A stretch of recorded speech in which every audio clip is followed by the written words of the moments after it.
so we might be able to walk our tin like it's an animal. It's quite barbaric, isn't it? That was amazing. Extremely concerning. Hey everyone, hope you're well. This is the Meow Tea Infuser. Welcome to the latest kitchen gadget testing video. As always, this is part of a mega playlist where I review kitchen gadgets, and before commenting down below, as always, please consider that some gadgets can be particularly useful to help people with certain disadvantages in the kitchen. It can be potentially life-changing. I love it. But of course some, like this thing, are novelty. The Meow Tea Infuser. That is a cat with, is that a fish? Yes, it's a fish. We put our tea leaves in here. Our kettle was boiled during this intro. Oh my gosh, I think that's gonna fall through, you know. Oh no. Ooh. Oh, goodness me. All right, just out of shot, there is a huge pile of tea. There we are. Lovely. Hang the fish in the mug. That goes like that and clamps in. And let's just see if all this tea spills out. Look at that. Can you see it already? Let's get right in on it. I mean, it's not something you see every day, is it? There are specks of this tea already coming out of the fish. Oh dear. But we can go like this. It's obviously infusing. You see that flavour there. Actually, to be fair to it, not much has come out.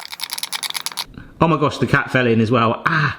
Ooh, that's hot. There is, look at all of that down there. Okay. Let's try it with some other tea leaves. Look at that. See? Now that is tea leaves right there. See? Much bigger strands. Whilst that does brew, this is actually my favourite tea gadget so far. I think it's called the tea tool, and it's like got a plunger on it. So you put, I've shown it before, you put a tea bag or loose tea in there. It both works. It's so fine mesh. Clip that in and you can stir it and then squeeze all the good flavour out of it. So yeah, otherwise you're left with something like this. But so far, nothing is coming out, but it's very minimal flavour, isn't it? Agitate it. Oh, there's a few leaves escaping. Oh no.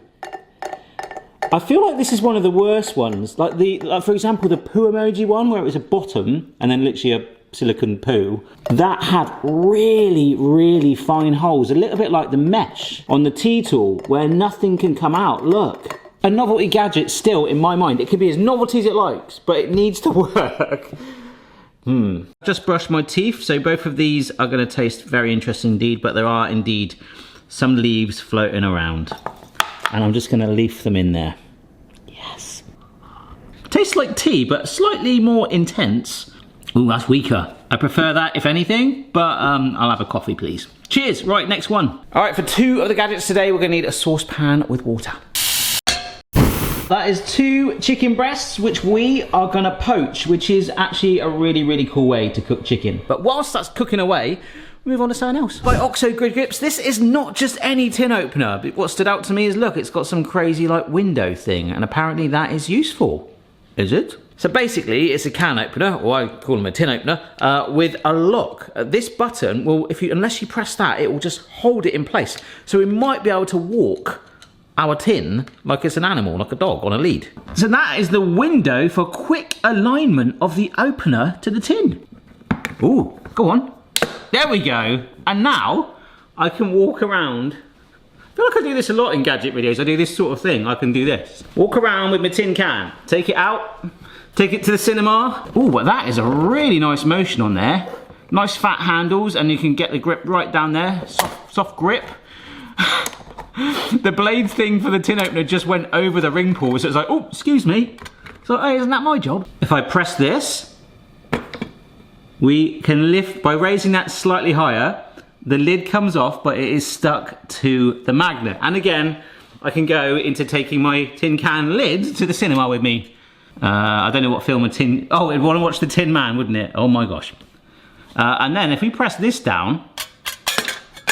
It's like basketball. It pops the magnet away. That is genius. Can I get it off? Oh, look at that. I didn't think I would need this in a tin opener, and some of you probably don't, but these lids can be sharp. So I actually really like the window, maybe not so much, but the ability to carry a can around once you've got that grip on it, just a little bit for show. You got your hosting a dinner party, you want to bring in the tin and open it up? Yeah, eat it straight from the tin can, mate. That's great, yeah, thank you. Saves the washing up. But that is actually pretty cool, and it doesn't take up too much space either. It's a little bit chunky, but most tin openers are. I like that. And I might stick that sweet corn in with my chicken to make some sort of soupy thing. So I've signed these gadgets. As always, I give them away to one lucky Patreon follower. The cat I'm not so fussy about, but I'm quite reluctant to give away that tin opener. That's blooming amazing. So it's just a thank you to Patreon people for supporting me and keeping the channel alive. We have different Patreon tiers. You probably see the credits at the end of the video. The top tier gets put into like a bingo raffle to get those gadgets, and some other Patreons also as well get early access to the videos, at least 48 hours typically, and then normally about raw, unedited, hour plus long. So there's about 200 of those. It's pretty fascinating to look back. So yeah, thank you to you guys for supporting me, and good luck to the person that gets the cat. Right, next gadget. This by a company called Prepper is a 4-in-1 straight peeler. Now this isn't the first time this has happened. It's called a 4-in-1 thing, and it only talks about doing 3 things. Being a ginger scraper, a de-iyer, these all sound like really weird occupations, don't they? And a citrus zester. Okay, so where is the 4th thing? It even has the diagram here with zester, de-iyer and scraper. 4-in-1 straight peeler. So unless right at the end there is a normal peeler. Yes, look, there is the normal peeler right there. You see it? Okay. And here? Oh, wow. It really is, for a change, 4-in-1. The top bit there is your de-iyer, this bit, for getting little eyes out of potatoes. It does sound really sinister. This flat edge here, you could easily get these on a Swiss Army knife. In fact, I know you can. That's literally a flat edge, which you can scrape ginger with. I'll come on to that in a second. And that is your zester. You see those little lines there? So I think, let's just peel something first of all right? It's actually a good peeler. It's just extremely uncomfortable. I mean, it's no Barry Lewis peeler, but that has done the job. 1 of 4 down. When it comes to the ginger scraper, so it's literally just a flat edge. When you get ginger, you can just use a teaspoon to do this. Okay, it is not tricky at all unless you get ginger juice in your eye. Oh my gosh. Ugh. I just got it in my eyeball, which is fine. We'll deal with that.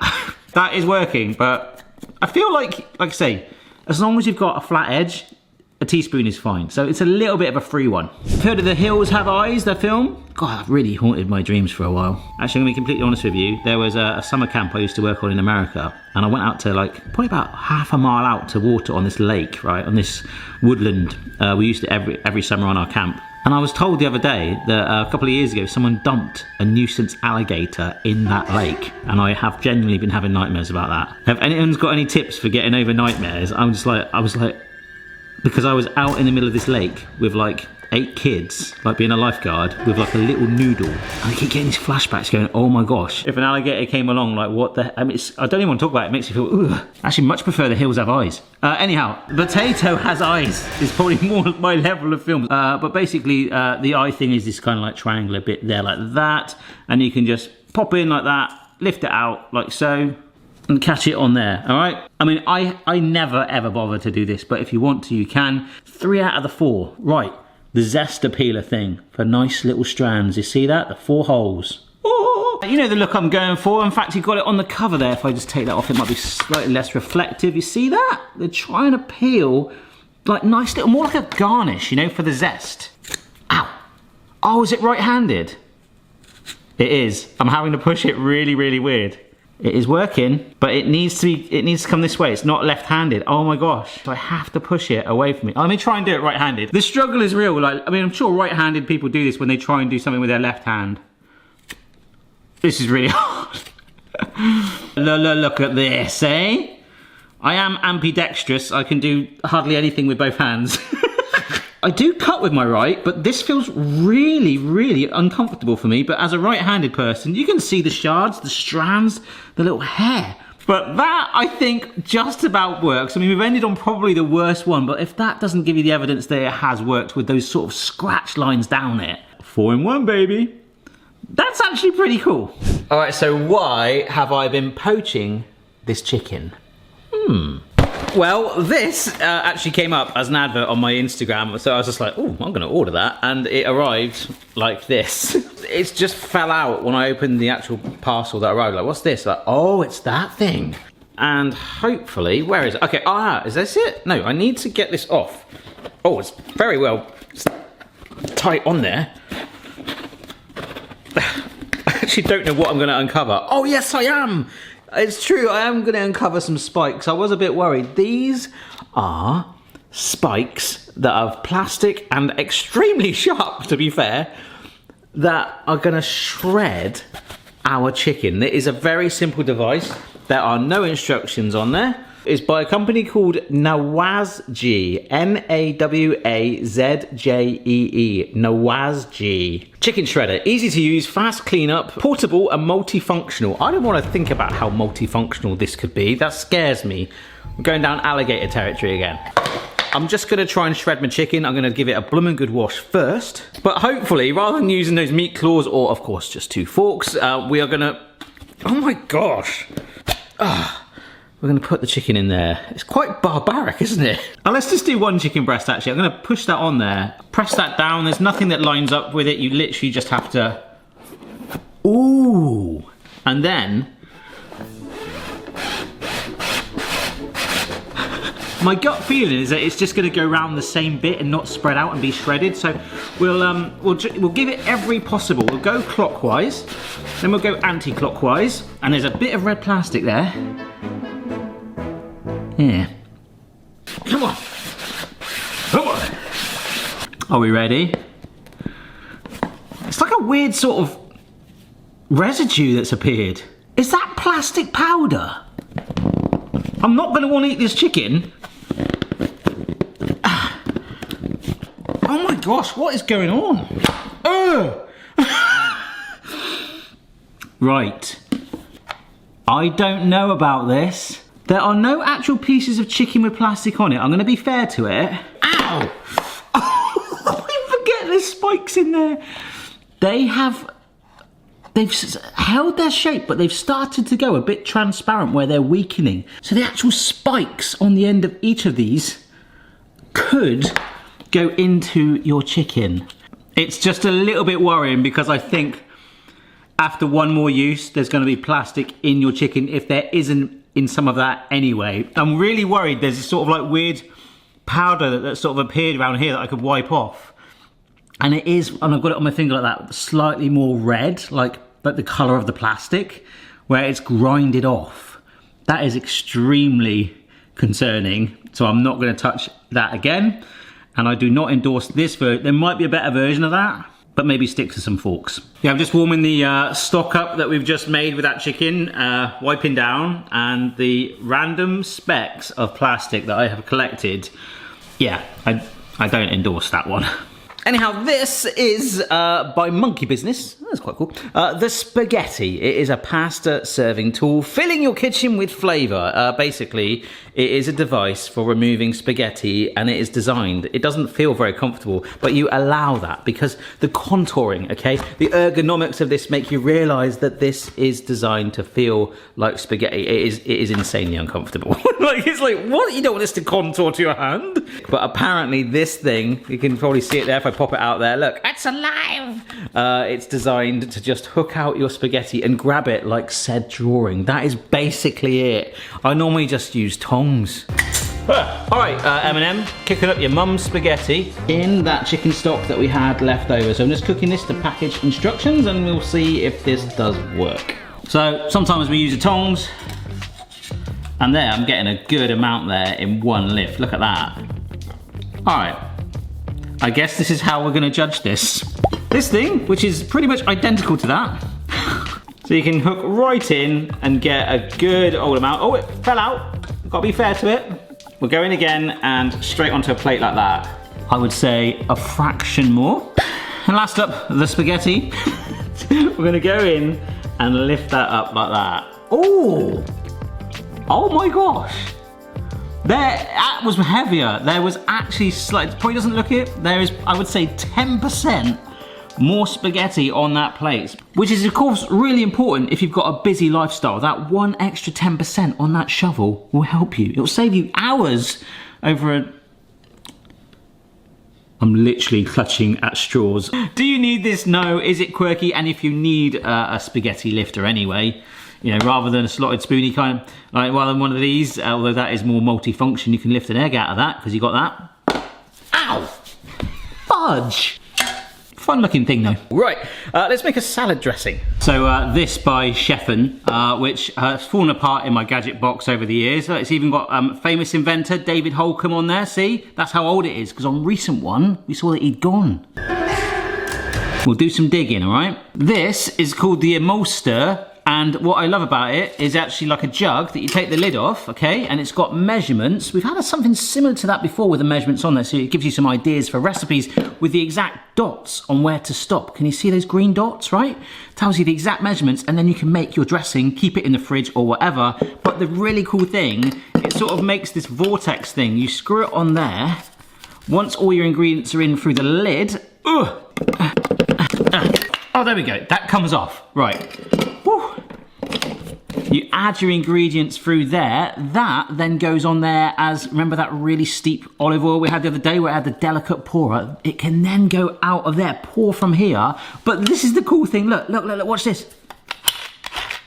It's gonna mix the dressing together in there for us. And we're gonna do a honey mustard vinaigrette.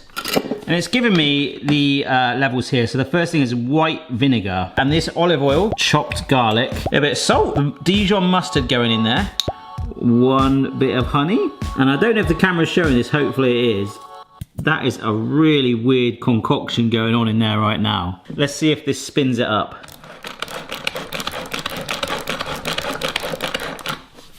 That was amazing. That has made... Looks a bit like lemon juice, but that is apparently a honey mustard dressing. Now, if I had some sort of weird salad to pour it on, I know, let's make one using an old school gadget that's had a slight adaptation of when we first saw it, and maybe not for the good. Alrighty folks, this final one today is one we've sort of seen before, and so many companies do them. It was basically before an apple peeler corer on a handle. Now this one is the same concept, except the end of it is different. It's actually become a spiralizer. So rather than peeling and coring an apple with different attachments to it, it's literally you winding the vegetable into its inevitable spiral. Just imagine being that vegetable where you're like, Ugh! So let's make something for our dressing to dress. Oh, this has got a bit of an upgrade. The one I got before from China was horrendous. It's got like suction pads, look. And that's really helpful. You skewer your food on here, but you're limited by that. And I don't know why that handle is on the wrong way.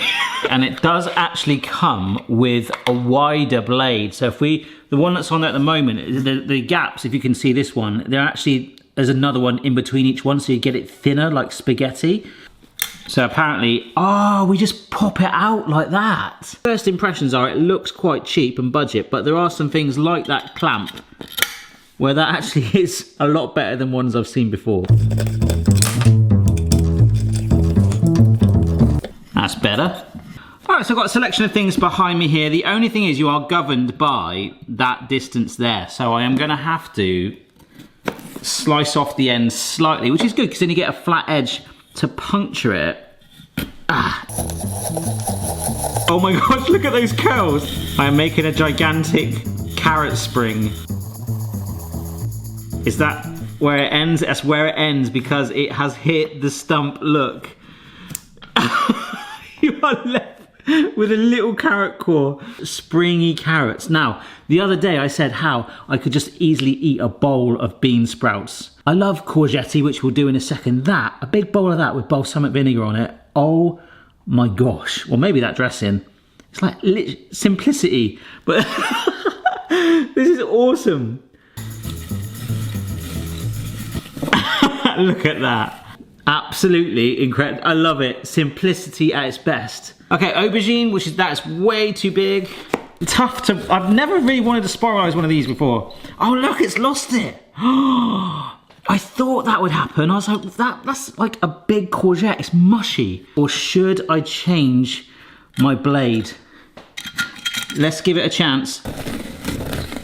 Oh, it's trying. No, it's not. Oh my God, it's like punching it. Oh, no. Let's try the potato. This should be all right. Oh, there we go. Yeah. Wider setting as well. It is just blasting through this. Oh, look at that. And you're still left with that little bit there. But shove them in a deep fryer, air fryer, oven, grill, whatever, however you want to cook them. And you've got some awesome chips. Are you going to pour through? Oh, you can actually tweak this. Oh, that's cool. Look, you can just actually do it to your liking, change the angle. Oh, wow. That is why David Holcomb is a famous inventor. The only problem with that there, we did not get a single piece of garlic. They're just kind of hanging at the bottom. That dressing is amazing. That is genuinely super refreshing. I would take that. I know you look at me and go, are you sure, Barry? I would generally take that over a bar of chocolate if it was like already there. Eat this. I would, I think I'm a rabbit. I think actually that could be the dressing maker, my favorite today, but then the spiralizer was good and that tin can opener was awesome. This was definitely the worst, although the cat thing, yeah. Good luck to the lucky patron that gets those, and then please consider becoming a patron if you wish to support the channel. Don't forget to check out the rest of the gadget videos, and as I say, if you've seen any cool ones that I've not done yet, please let me know down below. Take care, and I'll see you later. Ciao for now.